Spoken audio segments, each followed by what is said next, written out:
Chapter 2.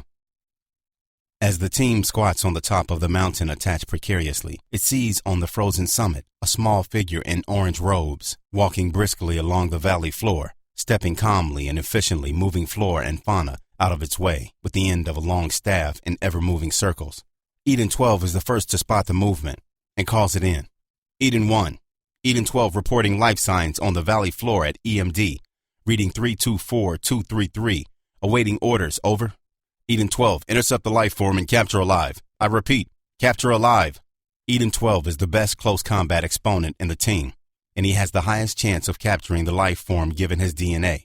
Certain warrior castes such as Eden 12 have ingenious mods, such as Kevlar strength membranes designed to seal their vital organs and cavities so that any strikes by knives, spears, or other sharp objects fail to penetrate and damage their internal organs. In times of close combat, Eden 12's testicles retract automatically, and a Kevlar strength membrane covers the hole left by the retraction. Further to the additional scoping membrane in his eyes, another such protective shield covers the eyes when in combat. Every other part of Eden 12's body, wherever there is a cavity or vulnerable part, such as his throat, is covered by this protective membrane that will even deflect bullets at a distance. The skull of these warrior classes are also covered entirely with the same material. Hence the jokes amongst other classes about not worrying about dropping Edens on their heads when they are ejected from the birthing tanks. In fact, most Edens are literally thrown out of the tanks, such as their known resilience to any damage, physical damage. Eden 12 detaches his nuclear suction system and is at the valley floor. In seconds, as the craft sucks itself into the soft, damp mud of the valley floor, Eden 12 hits his ejection strap and is catapulted out of his pod in a 360-degree arc that makes its way behind the life form and lands Eden 12 a few meters away from the target. Eden is surprised at the life form's appearance, as it is human, and he hesitates for just 1 second as he takes in similar features to his own.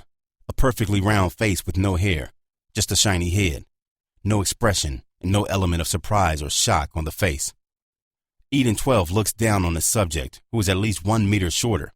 Eden 12 doesn't see the wooden staff arrive in the next second, as it penetrates his helmet shield and is aimed just to the left of his chin and in the only soft, fleshy, non-protected area of his body. He doesn't get to experience any further sensation as the wooden staff delivers enough energy into this point to upset the blood balance between his skull and the rest of his body, and he passes out instantly with the blow. In the third second of the encounter, his assailant has swung his robes around Eden 12, and they both disappear into a small hole in the ground a few steps away. Eden 12 slowly awakes, and his suit has been removed. He is lying on a small cotton bed roll in a huge cavern, reverberating to the chanting of hundreds of creatures, all dressed in the same orange robes. As he sits up, he notices wafts of smoke streaming up into a small vent hole in the ceiling, and his senses pick up the sweet, pungent aroma. He cannot see any visible way out of the area, and given that one of these creatures managed to knock him unconscious so quickly, he was hardly in a position to escape, given hundreds of them are sitting yards away from him. A loud bell pierces the ambiance, and they stop their chant and start to move off their cotton mats and file out of the area without giving much notice to him. He recognizes his assailant, who approaches him and bows his head as he approaches. From deep within his billowing sleeve, he reveals a bowl that seems to contain dead parts of plants that have a strange smell and consistency. The creature takes the contents of the bowl and gestures to him, adding some of the bowl's contents to his lips and placing it in his mouth. Eden 12 stands back in horror as the creature moves his mouth and the contents of his mouth disappear. The creature places the bowl on the floor, bows again, and leaves him. Eden 12 looks at the bowl for a long time, and as nothing seems to be moving inside, he grabs it and pokes the different colored textures, puts some of the substance to his nose and smells it. The smell is nothing like he has ever encountered. Yet he feels somehow drawn to the smell and copies the creature, placing a small amount in his mouth. He feels his mouth will fill with fluid, and he is compelled to move his mouth and starts to chew the food. Eden 12 swallows his mouthful and is instantly sick, ejecting the contents of his mouth across the room. Eden 12 is stirred from his sleep by the rushing of feet in the dark. He has some night vision capabilities and tracks the creatures moving around the space. Clouds of smoke billow out of certain areas. A small light erupts from one corner as flames around the room light up his surroundings. Eden 12 this time stands up, and as he does, now he is aware that he too has been dressed in a similar orange robe, tied in the middle with a coarse piece of band. Again he recognizes his assailant, and he approaches again, in the same manner bowing his head, and as if by magic, circles a cup of liquid in front of him and offers it to him with his head bowed. Eden 12 takes the cup and places it in his lips and drinks the liquid. It burns the back of his throat as it goes down and warms his stomach area, and he feels somewhat better after drinking it. The creature gestures to him to sit by pointing to his mat and pointing to his fellow creatures, all now sitting cross-legged on the floor. Eden 12 adopts the same position, and a bell strike pierces the room, and there is silence until the creatures start chanting. Eden 12 is silent and observes the final bell tolls, and the creatures again file out in silence. His assailant approaches, and after bowing, gesticulates for him to follow him. He picks up 2 wooden staffs as he leaves the room, and Eden 12 becomes fearful of these sticks as he follows at some distance behind him. They navigate a series of dark, dank, and dimly lit caves and tunnels, finally arriving at the foot of some steep and narrow steps that seem to stretch to the heavens. His assailant seems to float up the steps, as he finds it hard to keep pace. As they near the last top step, the creature penetrates the roof with his 2 staffs and flies out into bright sunlight and lands a few meters from the entrance.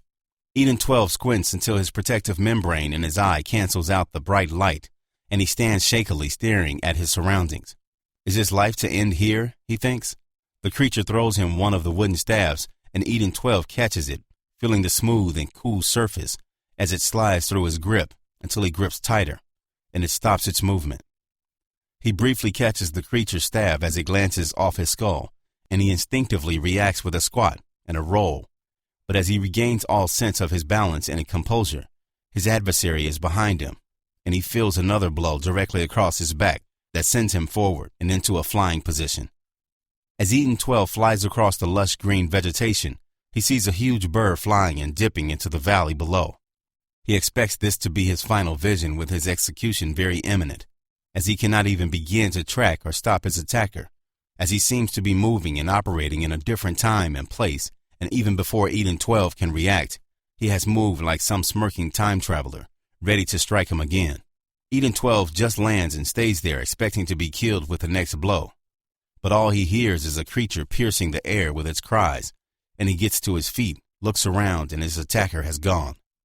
Eden 12 starts to take in his surroundings and notices that to his left are more steps that seem to lead up the mountain. He activates his membrane to scope further and beyond his immediate mountaintop. He spies a snow-covered peak with what looks like his team's pod's marks still imprinted in the snow. If only he can get to his pod now. He runs upwards to get a better vantage point. As he reaches the summit of this mountain, he reaches a plateau, and there are a series of rocks, large, rectangular in shape, smooth and white in appearance, shimmering in the sunlight. As he looks over the edge, he sees the creature below with its wide wings extended, circling around, making screeching noises as it flies further up towards him. It flies and swoops very close to him, and then ascends on thermal drafts upwards and across to the mountain opposite. He activates his scoping membrane, follows the line of the mountain down, and sees the exact spot where he was attacked. And then there is his pod. Somehow there is a connection between the 2 mountains that he needs to find to escape. Eden 12, without his suit and technology, cannot traverse the mountains, and he is left to ponder how he can get up to his craft to signal to his team that he has survived the mission. As he looks around the edge of the summit, he notices a series of steps that literally circle the mountain. He has found his way down. Eden 12 finds the top of the steps and hurls himself down the steps, sometimes body surfing the smooth marble white steps and landing with a crunch directly into a lower wall. As he reaches the bottom of the last step, he lands hard after sliding down the last series of steps into soft material that forms a crater as he lands and billows up fine, hard particles that bounce off his protective eye membrane as he falls headlong into the ground. As he shakes off the particles, he spots a creature dressed in white robes flowing around his body as he moves backwards and forwards across a fine surface that borders a lake that mirrors and reflects the vastness of the mountains behind him. The creature dressed in white has a shiny stick-like weapon that glints and reflects the bright light around him. The creature approaches him, and Eden 12 starts to get ready for his execution. As to him, this weapon, if more advanced than the wooden stick, is bound to be the weapon that finally kills him. He adopts a fighting stance to at least defend himself prior to his execution. Eden 12 does not see the sword circle his arm or the creature get into position, and finds the tip of the sword pressing gently at the same point that the creature struck him when he intercepted it. He waited for the weapon to penetrate and kill him, but he feels the tip recede and the weapon disappear behind the creature and into his robes. The creature bows low and waves his hand for him to follow. As he follows him around the bay, he notices a round-shaped craft bouncing up and down on the water. The creature steps into the water and holds the craft, stopping its movement. With a nod of his head, the creature motions for Eden 12 to get in. Eden 12 complies with his wishes. Eden 12 sits in the small craft and is handed another wooden staff with a flat-bottom surface. The creature points with his sword to a tree standing with its branches bowed and hanging dripping into the water, and motions for him to use his wooden paddle. Eden 12 sinks his paddle into the water and applies some pressure and finds that his small craft moves towards his objective. He paddles harder and heads towards the tree. The willow tree billows into the water, and its branches trail and swirl around the water in the mountain breeze as Eden 12 precariously climbs out of his craft and sets off at a blistering pace towards his pod. It is good to feel his feet on the hard earth, and he feels once again in control and strong. He uses all of his recently stored energy to make quick progress, smashing branches and obstacles out of his way like a charging rhino. As he approaches the pod with his orange robe streaming behind him, he notices that the machine does not recognize him without his suit, and he finds the marks for his fingers on the cockpit. Once lined up, the biometric recognition subsystem activates the pod's nuclear energy cell, and the cockpit opens, and the pod starts its reactor.